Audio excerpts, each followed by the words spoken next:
स्वर्ण बेदी की, जो इस बार एक नया ही लेसन बच्चों को देने जा रही है और बहुत सारी चीज़ें ऑब्वियसली पेरेंट्स भी समझेंगे आपके किरदार से। माँ बाप का ही शो नहीं है, बच्चों का भी शो है। बच्चों का पॉइंट ऑफ व्यू भी रखते हैं और माँ बाप का पॉइंट ऑफ व्यू भी रखते हैं। मैं एक माँ का किरदार निभा रही हूँ स्वर्ण का।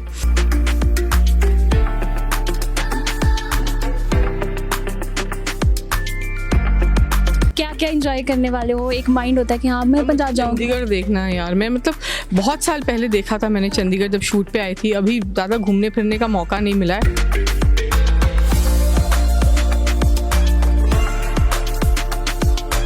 आज का यूथ जो है वो बहुत आगे बढ़ रहा है और जो पेरेंट्स हैं वो कहीं ना कहीं वहीं अपने माइंड सेट कर लेते हैं, वहीं स्टक हो जाते हैं। तो ये चीज़ बदलने वाली है इस शो के साथ। स्टक हो जाते हैं, पता नहीं मुझे बोलना चाहिए कि नहीं। कुछ शायद पेरेंट्स स्टक होते होंगे, पर ज़्यादातर पेरेंट्स ये हैं कि स्टक नहीं होते, they just ask for little things. अक्सर ही हम बात करते हैं जनरेशन गैप की और बच्चे हमेशा अपने माँ बाप को कहते हैं कि आपको कुछ नहीं पता, हमें सब पता। और माँ बाप हमेशा बच्चों को कहते हैं कि बेटा हमने भी यही सब कुछ देखकर बड़े हुए हैं, हमारे माँ बाप भी हमें यही कहते थे कि तुम्हें जो है अभी कुछ नहीं पता है, तुम अभी बच्चे हो रहे। ऐसा ही एक शो स्वर्ण घर जल्द शुरू होने वाला है कलर्स पर और हमारे साथ हैं संगीता घोष। बहुत बहुत स्वागत है चंडीगढ़ में and congratulations for the new show. Thank you so much and hello, welcome all of you. जी, मैं यहाँ पर हूँ स्वर्ण घर की शूटिंग के लिए और स्वर्ण घर प्रमोट कर रही हूँ। मैं हूँ स्वर्ण और उम्मीद करती हूँ आप लोगों से बहुत प्यार मिलेगा मुझे। आपको हमेशा दर्शकों ने बेहद प्यार दिया है। जब हम अब भी बात करते हैं ना, जब हम बच्चे थे तो मेरे को अब भी पम्मी याद है, जो पम्मी हम देश में निकला होगा चांद में देखते थे। और हमेशा कोई ना कोई करैक्टर होता है जो आपके दिलों में बस जाता है और वो आपने जो करैक्टर किए हैं वो सबके दिलों में बसे हैं। बट अगर हम बात करते हैं स्वर्ण घर की, स्वर्ण बेदी की, जो इस बार एक नया ही लेसन बच्चों को देने जा रही है और बहुत सारी चीज़ें ऑब्वियसली पेरेंट्स भी समझेंगे आपके किरदार से। जी बिल्कुल, स्वर्ण घर एक ऐसा शो है, सिर्फ माँ बाप का ही शो नहीं है, बच्चों का भी शो है। बच्चों का पॉइंट ऑफ व्यू भी रखते हैं और माँ बाप का पॉइंट ऑफ व्यू भी रखते हैं। मैं एक माँ का किरदार निभा रही हूँ स्वर्ण का। तो मैं अपनी बात करूँगी कि आप उम्र के उस पड़ाव में हो, ये स्वर्ण उस पड़ाव में है जहाँ पर वो अपने बच्चों को मिस करती है। उसने खुद अपने बच्चों को बाहर भेजा है कि आप पढ़ो लिखो, अपना करियर बनाओ, आगे बढ़ो। कभी रोका नहीं है, उनकी उड़ान को कभी थमने नहीं दिया है। लेकिन क्या जब माँ बाप को ज़रूरत पड़ती है तो बच्चों को होना चाहिए साथ में। अगर वो नहीं हो पाते हैं तो कम से कम कोशिश करनी चाहिए। वो जो बच्चे मिस करते हैं तो वो फ़ोन कॉल ना करना, क्या वो सही है? और बच्चे भी थोड़ा एक्स्ट्रा एफ़र्ट डाल सकते हैं, क्योंकि मुझे लगता है कि माँ बाप जो है ना अपने बच्चों के लिए, चाहे वो कितनी भी तकलीफ़ से क्यों ना गुज़र रहे हो और कोई भी क्राइसिस सिचुएशन से क्यों ना गुज़र रहे हो, कितने भी व्यस्त क्यों ना हो, लेकिन बच्चों को जब ज़रूरत पड़ेगी सब कुछ छोड़ छाड़ के आ जाते हैं। तो हम ये नहीं कह रहे कि बच्चों को भी सब कुछ छोड़ छाड़ के आना चाहिए, लेकिन कुछ वक्त दे सकते हैं। I think it's not that difficult. If you can call up your girlfriend और you can call up your friends, you can make plans with them. आप हफ्ते में एक बार या महीने में कम से कम एक बार अपने माँ बाप के साथ भी तो कर सकते हो ना। संगीता, जब आपने इंडस्ट्री में कदम रखा होगा तो ऑब्वियसली आप भी अपने पेरेंट्स से दूर रहे होंगे और इस शो के दौरान साथ में रखा था? मैं हमेशा अपने पेरेंट्स के साथ रही हूँ। Even when I shifted to a new house, first I made their room कि उनका कमरा पहले बनाओ, मेरा कमरा सबसे लास्ट। तो हमेशा से वो मेरे साथ रहे हैं, आज भी मेरे साथ है। My dad is not there with me any more, पर मम्मी है। तो मैं बहुत जुड़ी हुई हूँ अपनी माँ से। तो वो थोड़े दिनों के लिए भी अगर कहीं चली जाती हैं और मुझसे अलग रहती है तो मुझे तकलीफ़ होने लगती है। मैं बोलती हूँ क्या माँ आपका मन नहीं करता क्या अपने बच्चे के पास आके रहने का? मैं उनसे लड़ती हूँ तो वो कहती नहीं ठीक है, आप लोग करो ना, आप लोग खेलो कूदो, अपनी लाइफ जियो।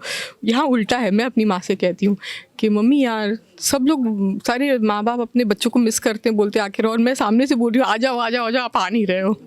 यहाँ उल्टी गंगा बह रही है।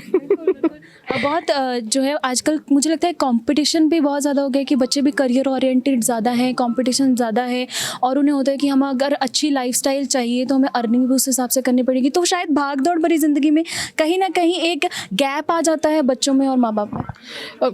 आजकल ज़्यादातर ऐसे होता है, कुछ लोग जानते हैं ज़िंदगी कैसे जीना होता है। आप चीज़ों को सिर्फ एक्वायर करना चाहते हो, उनका मज़ा नहीं उठाते। घर भी चाहिए, गाड़ी भी चाहिए, ये भी चाहिए, लेकिन फिर उसके लिए उतना काम करते करते ही आपकी ज़िंदगी निकल जाती है, उसका EMI भरते भरते ही ज़िंदगी निकल जाती है, अपना उसे एंजॉय कर पाते हो। तो मैं उस विचारधारा की नहीं हूँ और वक्त होना चाहिए। परिवार के लिए, मैं मानती हूँ, क्योंकि असली खुशी ना आप जब जाओगे ना तब ना घर लेके जा सकते हो ना गाड़ी लेके जा सकते हो, पर जो खुशियाँ हैं, जो स्माइल्स है, जो लाफ्टर है, जो अच्छे मोमेंट्स है लाइफ के, वो हमेशा साथ रहते हैं। संगीता, हम बहुत ज़्यादा सीरियस नोट पे जा रहे हैं, so I just want to know कि जब अब शूटिंग जो है सारी पंजाब में रहने वाली है, पहले भी पंजाब के साथ बड़ा ताल्लुक रहा है शूटिंग के ज़रिए, सो क्या क्या एंजॉय करने वाले हो? एक माइंड होता है कि हाँ मैं पंजाब जाऊँगी। चंडीगढ़ देखना है यार, मैं मतलब बहुत साल पहले देखा था मैंने चंडीगढ़ जब शूट पे आई थी, अभी ज़्यादा घूमने फिरने का मौका नहीं मिला है, पर यहाँ के खाने का मज़ा लेना चाहती हूँ मैं। जब मैं आई मैंने कहा सरसों का साग और मक्के की रोटी का सीज़न चल रहा है, गजरेला का सीज़न चल रहा है, तो ये सब तो होना चाहिए। थोड़ा थोड़ा ट्राई भी किया है, टेस्ट भी किया है, और पंजाबी खाना तो फिर सभी जानते हैं कि कितना मज़ेदार होता है। राइट, तो मुझे लगता है कि पंजाबी खाने के साथ साथ वर्कआउट भी पूरा रहने वाला है, क्योंकि किरदार में रहना है तो फिर बॉडी प्रॉपर वैसी रहनी पड़ेगी। पंजाब में यहाँ पर वर्कआउट करने का टाइम नहीं मिल रहा मुझे, पर हाँ मैं अपने आप को फिट रखने की कोशिश करती हूँ, बहुत वॉकिंग काफ़ी करती हूँ मैं, और सेट पे इतनी वॉकिंग हो जाती है मेरी कि मैं अपने आप ही फिट रहती हूँ। संगीता, प्रोमो में एक चीज़ थी कि अभी हमें बच्चों से तलाक लेना चाहिए, ये एक बड़ा ट्विस्ट था और पहली बार एक ऐसा सवाल जो है पर्दे पर देखने को मिला है। सो इस शो के ज़रिए क्या जो जनरेशन गैप की अक्सर हम बात करते हैं कि आज का यूथ जो है वो बहुत आगे बढ़ रहा है और जो पेरेंट्स हैं वो कहीं ना कहीं वहीं अपना माइंड सेट कर लेते हैं, वहीं स्टक हो जाते हैं, तो ये चीज़ बदलने वाली है इस शो के ज़रिए। स्टक हो जाते हैं, पता नहीं मुझे बोलना चाहिए कि नहीं, कुछ शायद पेरेंट्स स्टक होते होंगे, पर ज़्यादातर पेरेंट्स ये हैं कि स्टक नहीं होते, they just ask for little things, और टाइम ही एक चीज़ है, प्यार ही एक चीज़ है। हाँ, इस शो में हमने बोला है कि तो ठीक है डिवोर्स ले लें अपने बच्चों से, जहाँ कवल इतने आसानी से कह जाते हैं और स्वरण बोलती है अरे इतने सालों का रिश्ता कैसे तोड़ सकते हैं हम। एक माँ है, उसके दिमाग में ये बात आती है, दिल में ये बात आती है, तो इसने जब रिश्ता रहा ही नहीं तो साथ रहने का क्या मतलब है। वो बोलती है लेकिन फिर भी तलाक कैसे ले सकते हैं बच्चों से, आप तो जुड़े हुए हो। तो हाँ ये चीज़ है, जब बच्चे अपनी लाइफ जीना चाहते हैं, अगर है ऐसा एक सेक्शन है, तो क्या माँ बाप उन्हें भूलकर अपनी लाइफ जी सकते हैं? मुझे तो नहीं लगता ऐसा हो सकता है, पर एक सवाल ज़रूर है, देखते हैं क्या जवाब मिलता है। Thank you so much Sangeeta, and I hope कि जल्दी फिर से हम मुलाकात करते हैं, इस शूट के दौरान आपसे मिलेंगे और जानेंगे कि इस शो को करते करते आप में क्या क्या ऑब्जर्वेशन आई है और आप में क्या बदलाव है। आप क्योंकि जो कहानी है ना वो आपको भी अंदर से अंदर कई बार बहुत सारी चीज़ें सोचने पे मजबूर करती है, बदलती है, तो होपफुली स्वर्ण घर के साथ भी ऐसा होगा। आप सब देखेंगे स्वर्ण घर कलर्स पे मंडे टू फ्राइडे 8:30 बजे, प्लीज़ देखिए और पसंद कीजिए, प्यार दीजिए। Thank you so much for talking to us, और सारे जने ज़रूर देखना इस शो को। आज के लिए इतना ही, जल्दी फिर से मुलाकात होगी, नमस्कार।